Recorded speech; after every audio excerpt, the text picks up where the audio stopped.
the more comments you have, the better you feel about it. But the second those things start going down, or they're less positive, or you're not getting what you want, or you think you should be getting more, it's changing your mood. The simple tap of a button is changing the way we feel about ourselves and about the things we got going on. So the fact that I had homework to do and my game to watch doesn't matter now. Now I'm in a bad mood because somebody didn't like what I did, or like what I said, or like what I posted.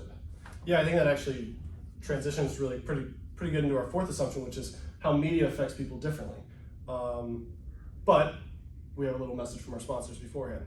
So if you're looking for an up-and-coming actor, call Ben Myers. You may know him from his role in A Man Called Otto, where he played a dashingly handsome man waiting for a train. You can receive a discount on Ben's services if you use the code BALD. That's B-A-L-D, BALD. Speaking of a movie actor and assumption before, like you were talking about, have you guys ever watched The Office? Yeah, I love The Office. Obviously, just want to make sure. I didn't want to be you're talking about it, nobody knew it, and I'm sure most people have, but you guys know the episode late in the series where they released the docu-series on The Office, in the little hidden camera show that they've been doing the whole time, and they release it and they're all watching the promo video at somebody's computer, and everybody has a different way of feeling about it, right? Mm-hmm. Because media affects people differently. Kevin's just so happy to see himself on a screen. Andy thinks he's going to be famous. Angela and Oscar get their affairs released to the world.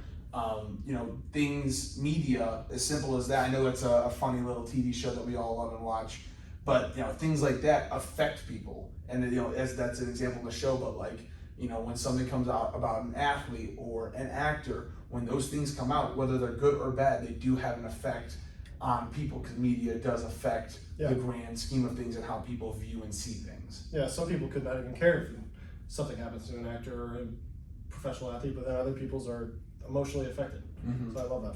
Yeah, I've got another kind of example. If we look at the popular app nowadays, TikTok. Yeah. Just how I use it compared to my mom. Mm-hmm. For example, my mom is constantly sending me recipes, and I'm like, I'm not going to use these recipes. Yeah. I'm in college, I'm cooking whatever, but she uses it for recipes, and I use it for NFL updates. Yeah. I'm constantly looking at not just NFL updates, but college updates. Looking at who made the playoffs, or if the Lions won, or what team won. So.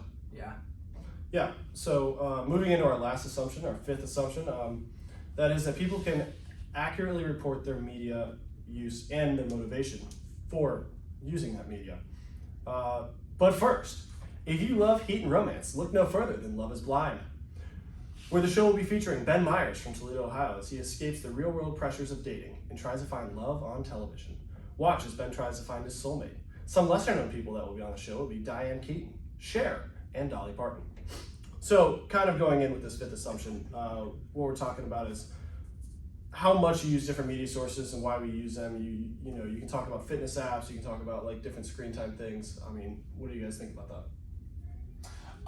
In regards to screen time, the second that you read that assumption to me, the first thing that pops in my head is screen time, because I don't know about you guys, but I've been harped on and hassled on about how much time I spend on my phone, how much time people in our generation spend time on our phone. They call us screenagers and things like that when we were kids. So those things have an effect, though. I read an article about how smartphone is affecting our youth today. You have a little kid who's being fussy, hand them the iPad, hand them the phone, let them, let that take care of it, so they just stop, whining. But that has a huge effect, and it's affecting our youth today, and some people would say a negative way, because these kids now are becoming dependent on it. When something bad happens, they don't feel good about something, they go to that phone. And when you first get your phone, even as a kid, so whether it's not even just talking about as a baby, but when you get your first phone, I got mine when I got into high school, and that's my first taste of independence. So whenever a kid gets their phone, because now you have that access into the world, you can go see and check out and look at anything you want, because it's all at your fingertips. You just got to type it out. And I think that has a huge effect. That's why people spend, and kids spend, so much time on their phone, and why screen time, you can just see it keep rising as the kids are receiving these smartphones. Yeah, and so I kind of actually took a look at my screen time and recently, and I was like, I cannot believe that I spend 6 hours on my phone every day. It's like, I don't even think I'm using it that much at all. But then all of a sudden I look and I'm like, oh, I'm on TikTok for 2 hours a day. It's like, I didn't even know that. I'm obviously not aware. And so what that kind of tells me is like, when do I use TikTok? Well, it's usually when I'm bored. So I'm pretty bored for about 2 hours out of the day, after class and after practice and stuff. So I think it's pretty interesting to kind of see that and take a step back and be like, wow, like, why am I actually doing these things and what am I using to fill, my boredom? But since we kind of finished this theory and, I just knowing the theory doesn't really do much for you or for all of our viewers. We have to talk about why is it important? How can we apply this to our own lives? I remember Luke talking about Fox News and CNN saying how their viewpoints are spread and we're only kind of hearing one side of things or the side that we care about. And so I didn't know if you guys had anything else to add about like those kind of things, is why this is important. Me personally, the only thing that this really does, this theory does for me, is it just reiterates and lets me know that we human beings are people of a collective group. We want to be with people like us. That is in our human nature, because we want to be with people who look and feel and believe in the same things we do to make us feel more comfortable and better about ourselves. This is an instinctual thing in all of us. Nobody wants to be truly alone. Even the person who spends a lot of time on video games, his community, his livelihood is the people he meets. Like you said, once he meets that person who was like him, who has the same interests, he's all in. Yeah. So again, it's just how we are as people. We want to be with people and talk to people who are like us, and we're gonna gratify ourselves in the uses of our social media. Yeah, just like adding on to that, I think just like the effects this has on us, like we never used to notice like Fox News, leans right and CNN, leans left. It's like really next time you turn on the news, you watch TikTok or, go on these fitness apps, like think about it, what these, different medias are trying to do and, the effects it has on us.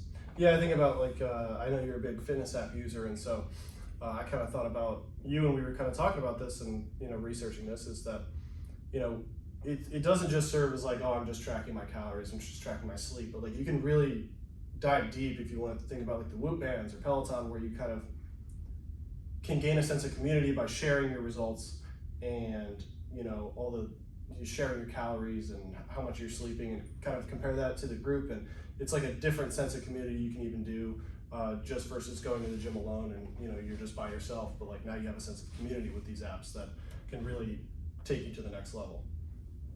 But if you guys don't have anything else to add, that's all we have for what's going on with Big Jan. We'll catch you next time for episode 10,974.